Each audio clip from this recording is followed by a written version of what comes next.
नारद देखा बिकल जयंता, लागी दया कोमल चित संता।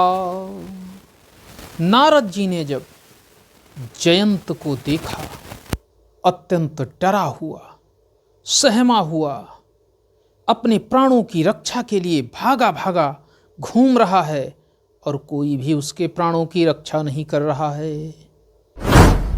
तब नारद जी उसके पास आते हैं और आपको अक्सर ये दृष्टांत दिखाई पड़ता होगा, जो भी दृष्टांत चलता है उसके बीच में नारद जी जरूर आ जाते हैं। नारद जी क्यों आते हैं? नारद जी संत हैं और ऐसे संत नहीं हैं, लागी दया कोमल चित संता, जिनका चित्त कोमल है।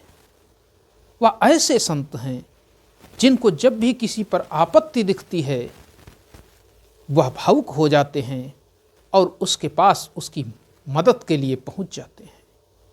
और आज जयंत के पास श्री नारद जी पहुंचे हैं। तो इस कहानी के आरंभ से पहले हम ये जान लें कि आखिर ये जयंत था क्यों, और क्यों यह अपने प्राणों की रक्षा करने के लिए इस लोक से उस लोक को भागा भागा घूम रहा था। मित्रों, ये जयंत कोई सामान्य नहीं था। ये जयंत इंद्र का पुत्र था। और वह भागा भागा क्यों घूम रहा था? जब वो देवताओं के अधिपति इंद्र का पुत्र है, फिर उसे डरने की क्या आवश्यकता पड़ गई कि नारद जी उसकी मदद करेंगे? तो आइए कथा के आरंभ से चलते हैं। जब प्रभु श्री राम चित्रकूट में निवास कर रहे हैं और भरत जी उनसे उनकी खड़ाऊं लेकर के अयोध्या वापस चले गए हैं, तो प्रभु बैठे हुए हैं और माता सीता जी के साथ।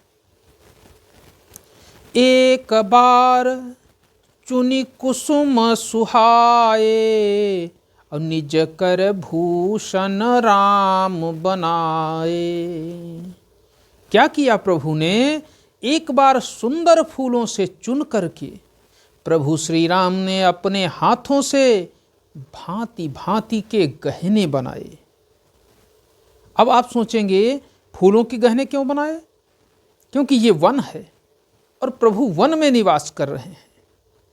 वह प्रत्येक व्यक्ति को अपने प्रत्येक कृत्य से एक संदेश दे रहे हैं। और वह कहते हैं कि ऐसा नहीं है कि मन को सिर्फ सोना, मणि, मुक्ता, माणिक्य, हीरे, जवाहरात यही आकर्षित कर सकते हैं। यदि आपका चित्त पावन है, हृदय निर्मल है, वृत्ति आपकी सदाचारी है, तो आपको किसी भी मणिमाणिक्य की आवश्यकता नहीं है। आप पुष्पों से भी अपने परिधान बना सकते हैं और उन परिधानों में भी इतना प्रेम होगा, इतना अगाध स्नेह होगा कि जो उन मणिमुक्ताओं में नहीं हो सकता है। ऐसा प्रभु श्री राम बना करके आज माता सीता जी के साथ बैठे हुए हैं। और कहाँ बैठे हुए हैं? सीतहि पहिराए प्रभु सादर, बैठे फटिक शिला पर सुंदर। तब प्रभु जी ने सीता जी को वह जो पुष्पों से बन करके जो तैयार हुए हैं उनके गहने उनको पहनाया। और कहाँ बैठे हैं? फटिक शिला अर्थात स्फटिक। स्फटिक मतलब पत्थर की एक चट्टान पर बैठे हुए हैं। और उस शिला पर बैठ करके प्रभु सीता जी के मन में स्वयं को पूरी तरह से, क्योंकि वो तो सीता जी के मन में पहले से ही विद्यमान है, लेकिन व्यक्ति किस तरह से इस दृश्य को देखकर अपनी गृहस्थी को एक नई दिशा देगा, नई ऊंचाइयों पर ले जाएगा, आज प्रभु यह समस्त मानव जाति को बता रहे हैं। लेकिन जब जब आप कोई नया संदेश दे रहे होंगे, जब जब आप अपने परिवार को ऊंचाइयों की तरफ अग्रसर कर रहे होंगे, जब जब आप कोई नया कार्य कर रहे होंगे, तो ये स्वाभाविक है कि उसमें कोई ना कोई व्यवधान जरूर आएगा। व्यवधान ये नहीं है कि उसमें केवल और केवल राक्षस ही व्यवधान डालता है। व्यवधान कोई भी डाल सकता है, और वह व्यक्ति डाल सकता है जिसके अंदर या जिसकी वृत्ति तमोगुणी होगी। और आज वह वृत्ति किसके पास तमोगुणी वृत्ति आ गई, तो आइए आगे देखते हैं। सुरपति सुत धरि बायस भेसा, 60 चाहत रघुपति बल देखा। अब कौन आया? सुरपति अर्थात इंद्र का पुत्र जयंत, जो कि अत्यंत मूर्ख है। वह इंद्र का पुत्र होकर के भी प्रभु श्री राम को नहीं पहचान पा रहा है, और वह प्रभु श्री राम के पास आता है कौवे का भेष बना करके, और उसके मन में मलिनता आ चुकी है, और वह उस मलिनता की वजह से प्रभु के बल की थाह को देखना चाहता है। जिमि पिपीली का सागर था, जिस तरह से एक चींटी समुद्र की थाह ढूंढना चाहती है, आज उसी तरह से जयंत प्रभु श्री राम जी के पास महामंद मति पावन चाहा, और आज वही मूर्ख जयंत करने जा रहा है। और क्या करता है? सीता चरण चोंचहति भागा। अब वो क्या करता है? सीता जी के पैर में वह अपनी चोंच मार करके भागता है। क्योंकि कौवे को तो अक्सर लगता है, आप देखते नहीं होंगे कि कौवे की तरफ ज्यों ही डीला आप उठाएंगे, पत्थर हाथ में आ न पाए, लेकिन कौवा उड़ जाता है। और उसने वही चपलता दिखाई। उसने सोचा ये क्या कर पाएंगे, ये भी तो तपस्वी ही हैं। मूढ़ मंद मति कारण कागा, सीता चरण चोच हति भागा। सीता जी के पैर में वह चोच मार करके भाग पड़ता है, और उसे ये पता नहीं है कि इसका परिणाम क्या होने वाला है। चला रुधिर रघुनायक जाना, और ज्यों ही उसकी नुकीली चोंच माता सीता के पुष्प कमल जैसे पैरों में लगती है, तो एक रुधिर की धारा बह निकलती है। असीक धनुष सायक संधाना, ज्यों ही भगवान ने जाना कि सीता जी के पैर से रुधिर की धारा बही है, त्यों ही जो अत्यंत ही भक्त वत्सल हैं, दीनों का हित करने वाले हैं, प्रजा पालक हैं, दीनहीनों के दीन बंधु हैं, और आज उन्हें भी क्रोध आ गया। और आए भी क्यों ना, क्योंकि यदि ऐसी स्थिति में भी किसी पुरुष को क्रोध नहीं आएगा, तो उसका पुरुष होना धिक्कार है। क्या आवश्यकता है आपके पुरुष होने की? यदि आप अपनी पत्नी को भी सुरक्षित नहीं रख सकते हैं, तो आपका पुरुष होना ही व्यर्थ है। प्रभु ने एक सींक वहीं से उठाई, और सींक को उठाया, और उस सींक को ही अपने धनुष पर चढ़ा करके छोड़ दिया। क्योंकि वो सींक नहीं थी जैसे लोग समझते हैं कि सींक हम भी मार दें। अरे राम थे, वह मर्यादा पुरुषोत्तम थे, वह जगत नियंता जगदाधार थे, और वह मंत्रों से उसको पूरी तरह से मेंटेन करके भेजा था। और ज्यों ही वह सीख चलती है, सीख रूपी बाण चलता है, तो आगे आगे जयंत भागता है, और पीछे पीछे प्रभु श्री राम का वो बाण। जो कि एक तुच्छ बाण है, उसे बाण की केवल संज्ञा दी गई है, इतनी छोटी शक्ति से भयभीत होकर के भाग रहा है जयंत, क्योंकि जयंत जानता है कि ये प्रभु श्री राम का कोप है और इससे बचा नहीं जा सकता है। अब क्या करता है जयंत? भागने लगता है। जाएगा कहाँ? जाएगा तो किसी न किसी पावर के पास ही, शक्ति के पास जाएगा। कौन सी शक्तियों के पास जाता है? वह जाता है ब्रह्मलोक। प्रेरित मंत्र ब्रह्म सर धावा, और चला भाजी बायस भय पावा। अब भाग चला और कहाँ पहुँचता है? वो सबसे पहले जाता है अपने पिताजी के पास, क्योंकि बालक जब गलती कर देता है और उसके बाद जब उसे दंड मिलने वाला होता है तो उसके पास एक ही सहारा होता है कि पिता ही मेरा मुझे बचा सकता है, तो वह पिता के पास भागता है। और इसके तो पिता स्वयं देवराज हैं, तो यह अपने पिता के पास जाता है। कैसे? धरी रुज धरी निज रूप गयऊ पितु पाही, और राम विमुख राखा ते ही नाही। उसने अपना स्वयं का जो उसका रूप था, कौवे का रूप त्याग दिया, और कौवे के रूप को त्याग करके वह अपने पिता इंद्र के पास पहुंचता है और उनसे कहता है कि हे पिताश्री मेरी रक्षा कीजिए, हे पिताश्री मेरी रक्षा कीजिए, ये राम का जो बाण मेरा पीछा कर रहा है, इससे मेरी रक्षा कीजिए। पुत्र की रक्षा करने के लिए कौन सा पिता तैयार नहीं होगा? इंद्र भी तैयार होते, लेकिन ज्यों ही उसके मुख से निकला, ये राम का बाण मेरा पीछा कर रहा है।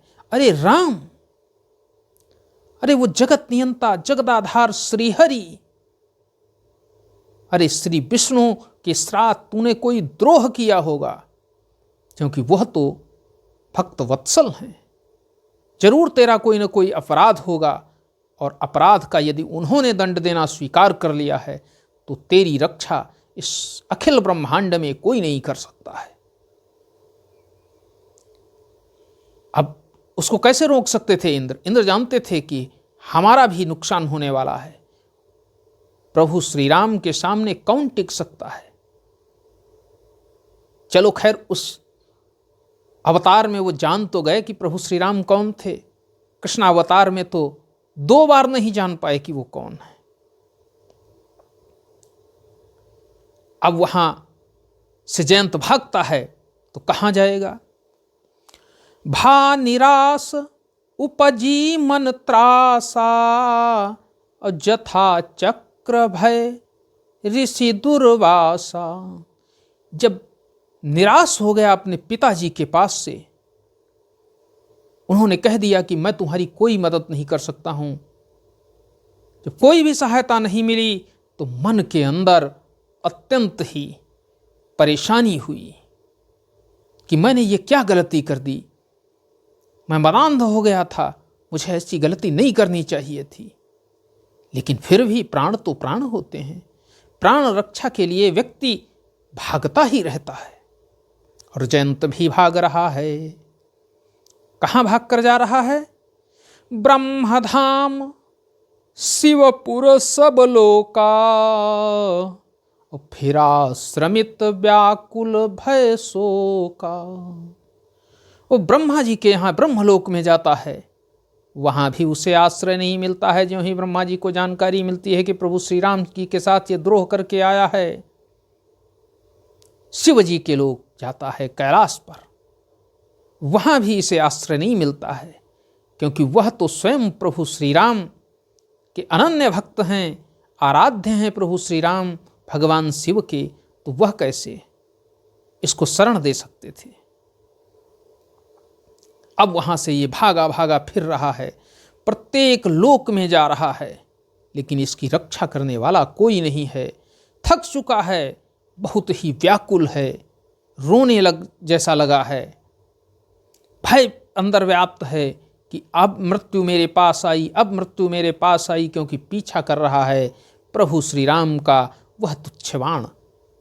अमोघ बाण नहीं है, वह तुच्छ बाण है, लेकिन वह अन्य इस समस्त ब्रह्मांड के लिए वह अमोघ बाण है, क्योंकि यह शक्ति हमारे प्रभु श्री राम की है। अब क्या हुआ? काहू बैठन कहान ओही, वह जिसके भी पास गया किसी ने भी उससे ये नहीं कहा कि 1 मिनट के लिए बैठ जाओ, ना, आउट आउट। हम प्रभु श्री राम से के द्रोही को अपने पास बैठा सकते हैं, उनसे हम वैर ले सकते हैं, क्योंकि सबको मालूम है वो अखिल ब्रह्मांड नायक हैं, जगत नियंता हैं। उनसे बैर ले करके किसी का भी भला होने वाला नहीं है।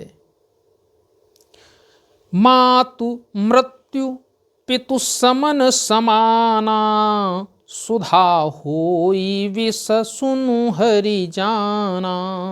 आज उसे कैसा लग रहा था जैसे उसके जो पिता हैं वह उसके लिए यमराज दिखाई दे रहे हैं, उसकी माँ उसे मृत्यु के रूप में दिखाई दे रही है, और अमृत भी उसे आज विष की तरह दिखाई दे रहा है। मित्र करई सत रिपु कै करनी, और ता कहाँ विबुध नदी बैतरनी। और क्या हो रहा है उसके साथ में, जो राम का द्रोही है। समझ लीजिए, राम के द्रोहियों ने मंदिर बनने में कितना बड़ा व्यवधान डाला, और उनको उसका परिणाम भी मिल रहा है, मिलेगा। अब आइए देखते हैं क्या है। मित्र सैकड़ों शत्रुओं के समान दिखाई पड़ता है, और जो देव नदी गंगा जी हैं वह वैतरणी अर्थात जो यमपुरी में बहती है उस वैतरणी की तरह उसे दिखाई दे रही हैं, क्योंकि कहीं से भी उसके द्वारा किए गए पापों का उद्धार होने वाला नहीं है। जब ऐसी स्थिति देखी कि मन व्याकुल है, भयभीत है, डरा सहमा दौड़ता जा रहा है अपने प्राणों की रक्षा के लिए, ऐसा किसने देखा? नारद जी ने देखा। और नारद जी तो संत हैं, उनका तो हृदय ही अत्यंत पावन है, कुछ भी उनके हृदय के अंदर मलिनता नहीं है। तो उन्होंने जब देखा, नारद देखा बिकल जयंता, और लागी दया कोमल चित संता, तब उनको दया लगाई नारद जी को कि अरे ये तो ऐसे दंड का अधिकारी होने वाला है जो इसे ज्ञात ही नहीं था, और इसने ऐसी गलती कर दी है कि इसका कोई उपचार भी नहीं है, लेकिन जो इसका वास्तविक उपचार है वह मुझे इसे बताना चाहिए, इसे रास्ते पर लाने का एक प्रयत्न करना चाहिए। और नारद जी उसके पास पहुंचते हैं और कहते हैं, क्या बात है जयंत, तुम तो बहुत ही मदवान थे, तुम्हारे लिए आज भयभीत होने की क्या बात है? तो जयंत कहता है, हे देवर्षि मेरी रक्षा करो, ये राम का बाण मेरा पीछा करता हुआ आ रहा है, और मैं अत्यंत ही भयभीत हो चुका हूं, ये मेरी हत्या ही कर देगा, मुझे यमलोक पहुंचा कर ही मानेगा। तो नारद जी कहते हैं कि मैं तुम्हारी रक्षा कैसे कर सकता हूं, जबकि तुम तीनों लोकों में सबके पास जा चुके हो और किसी ने भी तुम्हारी रक्षा नहीं की, तो मैं कैसे रक्षा कर सकता हूं? तब जयंत कहता है, हे देवर्षि आप तो संत हैं, आप मुझे मार्ग बताएं कि किस तरह से मेरी रक्षा हो सकती है। तब नारद जी कहते हैं, क्या कहते हैं? पठवा तुरत राम पहिताही, कहेसी पुकारी प्रणत हित पाही। तुरंत ही उसको प्रभु श्री राम के पास भेजा और उससे कहा कि अब क्षणमात्र की भी देरी मत करो और सीधे प्रभु श्री राम के चरणों में जाकर गिर जाओ। वह शरणागत की रक्षा करने वाले हैं, वह तुम्हें अवश्य क्षमा करेंगे। लेकिन अब तुम्हारे पास समय नहीं है, सीधे उनके पास पहुंचो। और जयंत वहां से सब कुछ छोड़कर, मतलब पूरी ताकत के साथ प्रभु श्री राम की ओर दौड़ता है। प्रभु श्री राम के पास आकर के उसी स्फटिक शिला के पास जहां माता सीता जी की पैर से रुधिर बह रहा है और प्रभु श्री राम उनका वह पैर पकड़े हुए हैं, जयंत आकर के प्रभु श्री राम और माता सीता के चरणों में गिर जाता है और त्राही माम पुकारने लगता है। तब प्रभु श्री राम, क्योंकि उसने ऐसा कार्य नहीं किया था जो सामान्य हो, उसने वध करने योग्य कार्य किया था। लेकिन प्रभु तो दयालु है। लेकिन दयालुता का मतलब यह भी नहीं है आप इतने दयालु हो जाएं कि दोषी को दंड न दें। प्रभु श्री राम ने फिर एक नया पाठ दिया और उन्होंने जयंत के एक आंख फोड़ दी और एक आंख का उसे कर दिया और कहा, चाहिए तुम्हें अभयदान दिया है। लेकिन याद रहे, तुम्हें जीवन भर याद रहेगा, जब जब तुम अपना चेहरा देखोगे तुम्हारी इस धूर्तता की तुम्हें याद आती रहेगी। फिर जीवन में तुम कभी भी इस तरह की धृष्टता नहीं करोगे। मित्रों, कभी कभी लोग कहते हैं कि शरणागत व्यक्ति जब आ जाए तो उसे क्षमा कर देना चाहिए, वो कितना ही धूर्त क्यों न हो। प्रभु श्री राम ने यहां संदेश दिया है कि अगर धूर्त को आप क्षमा कर देंगे तो वह कभी भी धूर्तता से बाज नहीं आएगा। उसे यह लगेगा कि आप कमजोर हैं, आप कायर हैं। तो रामधारी सिंह दिनकर जी ने लिखा है, क्षमा शोभती उस भुजंग को जिसके पास करल हो। वो क्या, जो दंतहीन विषहीन विनीत सरल हो। उसको क्षमा शोभा देती है जिसके पास शक्ति होती है।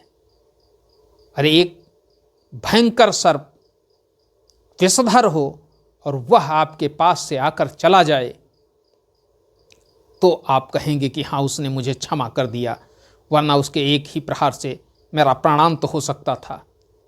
लेकिन अगर यही एक जल में रहने वाला बिल्कुल भी विषैला नहीं जो सर्प होता है और वह तुम्हारे पास से निकल जाए तो तुम ये नहीं कहोगे कि उसने मुझे क्षमा कर दिया, तुम ये कहोगे कि मैं चूक गया, नहीं तो इसको पकड़कर पटक जरूर देता। क्यों? क्योंकि उसके पास विष नहीं है, उसके पास शक्ति नहीं है। इसलिए जब आपके पास शक्ति हो तभी आप क्षमा करें। और क्षमा वही व्यक्ति करता है, उसकी क्षमा मानी जाती है जिसके पास शक्ति होती है, और जिसके पास शक्ति नहीं होती है उसका क्षमा करना भी उसकी कायरता ही समझा जाता है। उसके क्षमा करने से किसी पर कोई असर नहीं पड़ने वाला, क्योंकि क्षमा नहीं करोगे जाओगे कहां, कर भी क्या लोगे तुम। इसलिए शक्तिशाली बनो और शक्तिशाली बनने के बाद क्षमा करो। यह नहीं कि केवल एक लकीर पकड़ लो और उसी लकीर पर चलते रहो। अगर समय पर व्यक्ति को दंड नहीं दिया गया, समय पर आपके द्वारा उचित निर्णय नहीं लिया गया, तो जीवन भर पछताने वाले परिणाम आएंगे। इसलिए प्रभु श्री राम का यह संदेश जरूर समझना। वो भक्तवत्सल अवश्य हैं, लेकिन अपराधी को दंड देने में तनिक भी संकोच नहीं करते हैं। और उन्होंने जयंत को दंड दिया और जयंत अपने प्राणों की रक्षा भीख पाकर वहां से अपने पिता के धाम को प्रस्थान कर गया। ऐसी कथा श्री भोलेनाथ जी भगवान शिव माता पार्वती को सुना रहे हैं। आगे की कथा अगले दिन। आज के लिए इतना ही। वीडियो पसंद आया हो तो लाइक करें, चैनल को सब्सक्राइब करें, साथ ही साथ शेयर करें। मिलते हैं अगले दिन अगली कहानी माता अनुसुईया से प्रभु श्री राम के भेंट की कहानी के साथ। तब तक के लिए जय हिंद, जय भारत, नमस्कार मित्रों।